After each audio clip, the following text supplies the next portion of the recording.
Coming up next, Penn State hits the campus Greek life community with sanctions and changes during a fraternity death investigation. And the worst thing that can happen to a university community, I think, is for a student to die. We have the latest information and reaction. And a helping hand for those struggling with opioid and heroin addiction. The Center County Report starts now.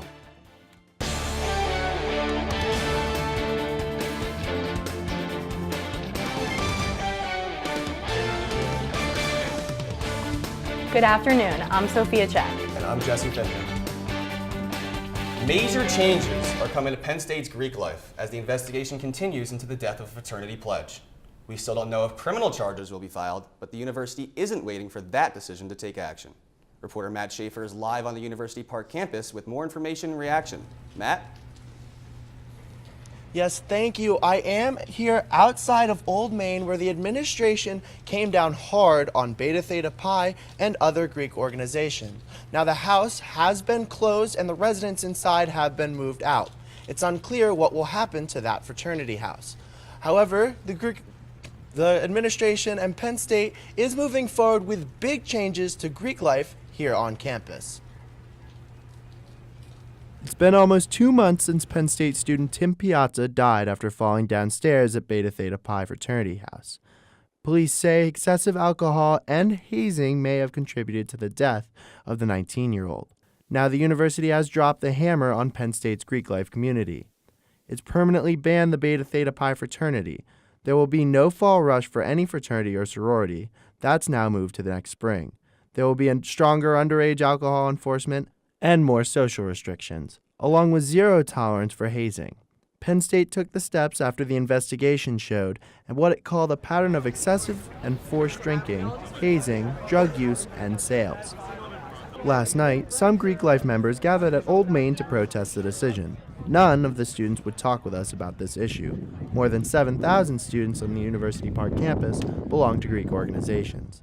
The Interfraternity Council said in a statement, "We are deeply disappointed the university administration did not follow through on its promise to engage students before making critical decisions." The Pan-Hellenic Council said, "We are value-based organizations comprised of strong, ambitious women. It is of the utmost importance that our voices be heard." District Attorney Stacey Parks Miller says she expects her office to release the results of the investigation by mid-April. She issued a statement saying, "Rest assured that we will discover what truly transpired to Timothy Piazza behind the doors of Beta Theta Pi that evening." A Pittsburgh-based lawyer for Beta Theta Pi said that the fraternity will fight the university's decision. He called it, quote, "a rush to judgment," and, quote, extremely disappointing. We'll keep following this story for the latest. I'm Matt Schaefer reporting live. Back to you in the studio. Thanks, Matt. Penn State says its investigation has produced what it calls deeply disturbing evidence against Beta Theta Pi, including mandatory hazing, forced drinking, and other illegal activity. Reporter Chloe Cullen talked recently with the Vice President of Student Affairs about the future of Greek life at the university. Here's her exclusive interview. The worst thing that can happen to a university community, I think, is for a student to die. Tim Piazza's death is something that really ought to call us all to renewed attention around these issues. Penn State's Vice President of Student Affairs talked openly and candidly about the issues surrounding Greek life during my interview with him at Old Main a few days ago.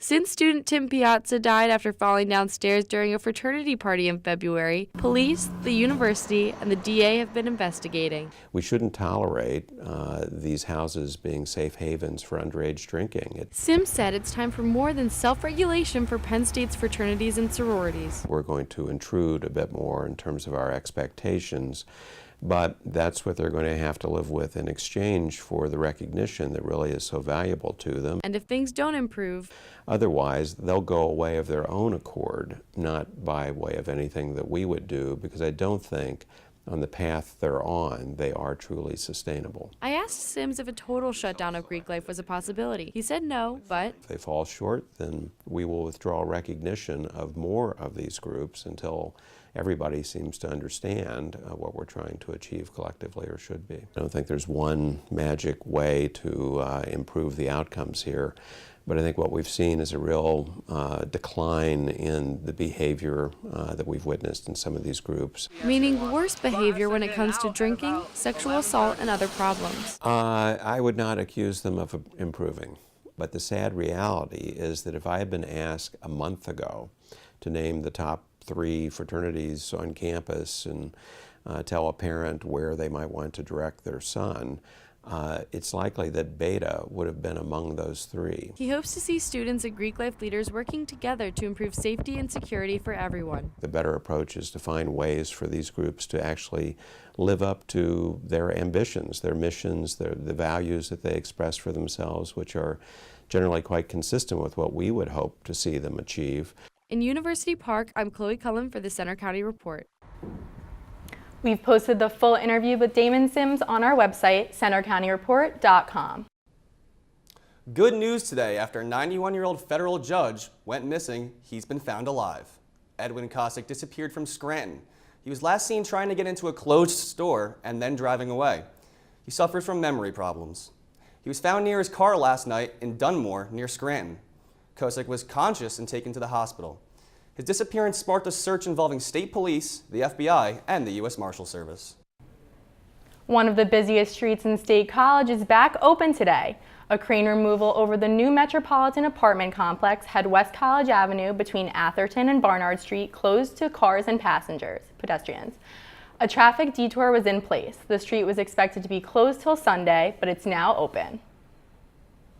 PennDOT has officially started its $1.8 million retaining wall project in Bellefonte. Work started this month with the cutting and trimming of trees. The project is expected to reduce slide issues near the intersection of Lynn Street and North Allegheny Street. Residents won't see too much progress on the project until a detour is set up in mid-June after the school year ends. College Township is getting a lot of calls from people hoping to open a marijuana dispensary in the area. The township has issued 1 business registration for a potential dispensary in the future. But that doesn't mean it'll happen, just that the business has met zoning requirements. Pennsylvania is separated into 6 regions for issuing medical marijuana permits. Center County is in the north central region and can receive 2 dispensary and grower permits. Center County service providers and agencies are reaching out to help people who might be addicted to opioids or heroin. The Center County Hope Initiative hosted an addiction resource fair at the Bellefonte Match Factory on Wednesday. 24 agencies turned out to offer treatment resources, recovery support, case management, and more. Kathy Abergast, a member of the Hope Initiative, says addiction should be treated like any other disease. Addiction is a chronic disease just as you would see in diabetes or heart disease. And so by treating it as the illness that it is, we empower individuals to take control and make better choices and get the support that they need. Our guest said already this year, there have been 5 drug-related overdoses in Center County. Coming up next, how Pennsylvania might see an increase in earthquakes over the next several years and why. Plus, the weekend weather forecast. Will it warm up? And an annual cultural event comes to State College, bringing people from all over North America. The news continues after this break. The risk of earthquakes in Pennsylvania is relatively low, but some say gas and oil activities could potentially increase that risk. Reporter Amanda Schmidt looked into how these tremors could affect our area. Earthquakes are typically associated with states out west, but some have hit the East Coast and even a few close to home in Center County. Kyle Cattrall still remembers when an earthquake shook him at State High in 2011. I was going up the ramp and the sides of the railings were shaking. The 2011 earthquake wasn't the first one to hit Center County. In August 15th, 1991, we had one that I actually woke up to hearing like an explosion type thing, and then, woke up to find out that it was an earthquake because we felt it shaking and everything. Center County does have a low earthquake risk, but earthquake events could potentially increase throughout Pennsylvania. I'm here at a fracking site in Snowshoe, Pennsylvania, where scientists have recently found that natural gas extraction may be linked to the rise of earthquakes in Pennsylvania. Or at least the potential for an increase in Pennsylvania earthquakes. Last summer, geophysicist Andrew Nyblade led one Penn State team to complete a major expansion of the Pennsylvania Seismic Monitoring Network. Well, the issue for Pennsylvania in the future is the state is in the process of permitting more disposal wells to get rid of the wastewater from fracking. And so as they do that, they're concerned about the potential for more induced seismicity. Oil and gas activities like fracking and wastewater disposal related to fracking have induced earthquakes and are contributing to the program's expansion. Even though it has unforeseen environmental impacts, natural gas is seen as the bridge between coal and renewable energy. In Snowshoe, I'm Amanda Schmidt for the Center County Report. The Pennsylvania Seismic Monitoring Network will continue to keep an eye on future earthquake activity throughout the state. Dozens of local businesses have donated more than $8,000 to help Penn State military-affiliated students. President Barron presented the check for $8,500 to the Penn State Military Student Fund. The event was held at the Hub. State College Downtown Improvement District donated the money to help students with financial need. The fund started in 2014 and has awarded $36,000 in scholarships. Penn State will host its 13th annual American Indian Powwow this weekend at Mount Nittany Middle School. The New Phases of an Ancient People powwow will feature Native American food, vendors, and dancers from all over the U.S. and Canada. More than 5,000 people attended last year's event. Doors open at 11 a.m. tomorrow and Sunday, and admission is free.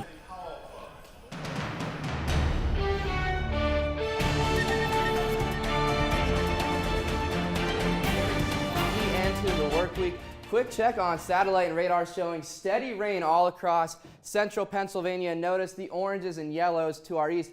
Those are some heavier downpours that we will have to contend with. Don't forget the umbrella or rain jacket at home today. Live look outside, you see the raindrops on the camera and also the roads very wet, some ponding on the roads. We all know how this goes when it rains hard, people going a little bit slower, so give yourself an extra couple of minutes if you're traveling later this afternoon. Temperatures across central Pennsylvania chilly, 10 to 15 degrees below average for this time of year. And as we go out for a wider look at the state, you see everyone chilly, 39 in Williamsport and Scranton and 41 in Allentown to start off the afternoon. Now, this rain not really wanting to go anywhere for your day today, so I'm going to walk you through Futurecast and show you what you could expect for Friday and Saturday. So we'll stop the clock at 4 o'clock for your commute home from work. Notice steady rain still showing up across central Pennsylvania.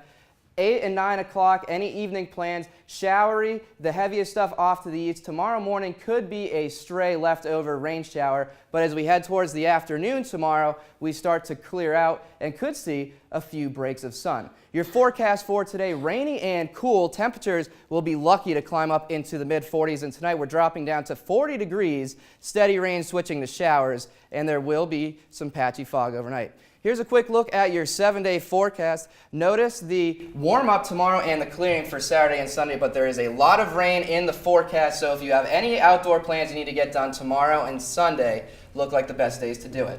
You know, there might be a lot of rain coming in, but I'm just happy that the temperature is increasing. We're finally getting a little bit of a spring feel. You're right. Temperatures climbing up into the 50s, even near 60 next week, so it is definitely warming up. Slowly but surely, we're getting there. Yeah. All right. Now here's Victoria with sports. Coming up, we'll get a closer look at Penn State football's outdoor spring practice as we head toward the Blue-White game in a few weeks. And we take a glimpse at what's next for Penn State hockey after an impressive season. Also, we'll take a look at how State High started its season after the break.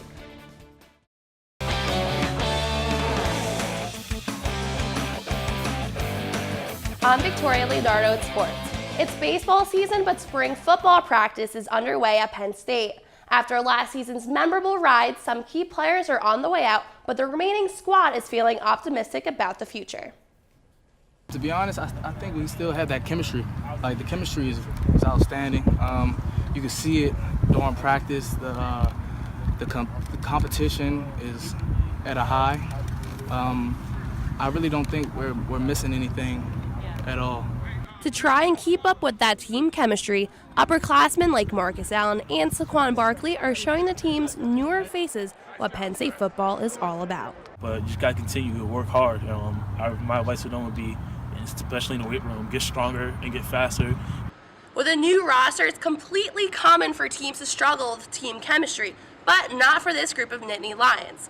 For head coach James Franklin, the spring is all about creating a competitive atmosphere during the off-season, as well as setting themselves apart from other teams. Today I talked about, okay, better is not good enough anymore. It's not just coming out and practicing well and getting better. You know, there's a lot of teams around the country that are doing that. So what are we going to do to differentiate ourselves? Franklin says the team's practicing at a level right now that he hasn't seen before, but there's always room for improvement. Spring practice culminates with the blue-white game on Saturday, April 22nd at Beaver Stadium. For Penn State hockey, the season is over, but the young program has officially made its mark among hockey's premier programs, shattering most expectations. The Lions broke 65 team records this season, won their Big Ten championship and first NCAA tournament game, among other accomplishments. Head coach Guy Degowski said major turning point this season was when the team felt pressure while ranked #1 in the nation back in January. To get back on track, he and the coaching staff got what was considered very valuable advice from another Big Ten champion, Coach James Franklin. That was a very important conversation for us as coaches to get back focused on what we had to do to win the Big Tens, and so that was a really big learning experience. Then going through what we did at the Big Tens and in the tournament is a learning experience too. NHL teams have started to notice Penn State's growing talent. The team's highest scoring defenseman this season, Vince Pedri, signed a two-way contract with the New York Rangers and will forego his final 2 years of eligibility at Penn State. State high school baseball started off this season with a win last night against Mifflin County Huskies. Since the first 2 games of this season were postponed due to weather, State High was able to kick off its season right here at home. Despite the cold and wind, the Little Lions powered through the 7 innings and landed a 2-1 win. Head coach Troy Allen said with an unpredictable weather and this being the first game of the season, last night's poor performance was expected. Well, if we can play, a game like we just played and it wasn't very good for us, that's a really good thing. Because I know how much better we can play, but when you don't have your best stuff and you can battle and get wins, that sort of speaks to the character of your team. Tomorrow's game on the road at Hazleton is postponed because of rain. Penn State men's lacrosse team is taking on Ohio State Sunday night in a nationally televised game on the Big Ten Network. Jesse Finver caught up with Coach Chambroni and freshman phenom Mac O'Keefe ahead of the big game. 9-0. That's Penn State's record in its first 9 games this season, making it the best start for a Penn State men's lacrosse team in the program's 104-year history.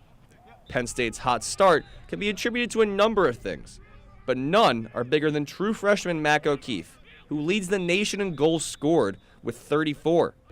But O'Keefe doesn't care about the numbers, instead focusing on the team. I don't really like to think about it that much because, if I'm thinking about that, then I'm just not focused on the main goal. So just focus on day by day what we can do to get better. Penn State rolled through non-conference play, going an undefeated 9-0 to start the season. But they'll have their first big test this weekend as Big Ten play starts when they take on number 5, Ohio State. Yes, the much-anticipated conference schedule is finally starting for the second-ranked Nittany Lions. But head coach Jeff Tambroni is only focusing on the task at hand.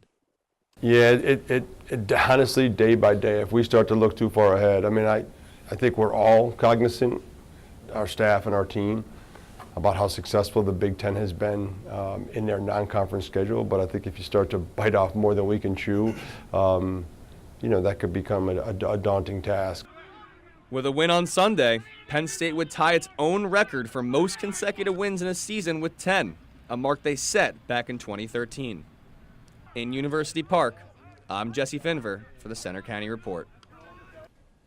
Game time is set for 7 p.m. at the Penn State lacrosse fields. For college basketball fans, the month of March never disappoints unless your bracket didn't do so well. The NCAA's Final Four begins tomorrow. South Carolina will take on Gonzaga at 6:09 p.m. and Oregon will face North Carolina at 8:49 p.m. The winners of each game will play for the national championship title on Monday night. That's all for sports. Now back to you at the anchor desk. Thanks, Victoria. Coming up next, some Penn State students found a unique way to make friends while also staying fit. One of our reporters joined them last night. That story after the break. Video games like Just Dance and Dance Dance Revolution are among the most popular games of all time, and one of the newest arcade-style dance games has become a hit on Penn State's campus. Reporter John Petrolius went to try it out and bust a move. Penn State freshman Fox Riker found a unique way to make friends once he arrived at new student orientation. He saw his now good friend put on quite a show. He was playing really fast and I was really impressed. I really never played this game before, but I asked him and he was like, yeah, this is a really good workout and it's good to make friends and have fun. So I started in August and 9 months later and I'm doing pretty well. Ordinary students like Riker, with thunderous, graceful precision, light up the arrows underneath their feet in a game called Step Mania, an arcade-style dance game that constantly catches passing students' attention. The club gathered here in Pollock Commons is called Penn State Dance Dance Maniacs. President Andy Robert told me the club has been around for years and that Step Mania has helped membership explode. Just so many cool people coming together, and you have all different kinds of people come, very diverse group. Diverse and intense. You can almost feel and smell Zachary West's sweat coming through the screen. And West told me he's healthier than he's ever been from dancing. He pounds that platform 6 days a week. Generally speaking, I skip a day during the week to rest and recover, but generally I'm here at least once a day, probably. Way more often than a lot of people. Now, I'm an avid Greek folk dancer, but I found Step Mania much more challenging. You can clearly see me struggling as Grace here breezes through Taylor Swift's song Bad Blood, which is fitting, because I was nothing short of bad at Step Mania, as that big capital F on the screen indicates. It was fun, great way to get some exercise, make friends here at Penn State Dance Dance Maniacs, but currently I need to practice. And Riker agrees, practice makes all the difference. It takes time, and sooner or later, you'll be the one up there and people are gonna ask you, how can you do that? In University Park, I'm John Petrolius for the Center County Report. I don't know, Jesse, I might skip the gym today and challenge you to some Step Mania in Pollock. The thing is, I don't really have any rhythm, so you're definitely, this game's just not for me. You're just going to destroy me at it. The people too are bad. going unbelievably fast. I was in awe the whole time. All right, that's all for today's Center County Report. For more, visit our website, centercountyreport.com, and join us for our next newscast on Tuesday. You can also follow us for breaking news anytime on Twitter at Center County REP and our Facebook page. Have a good weekend.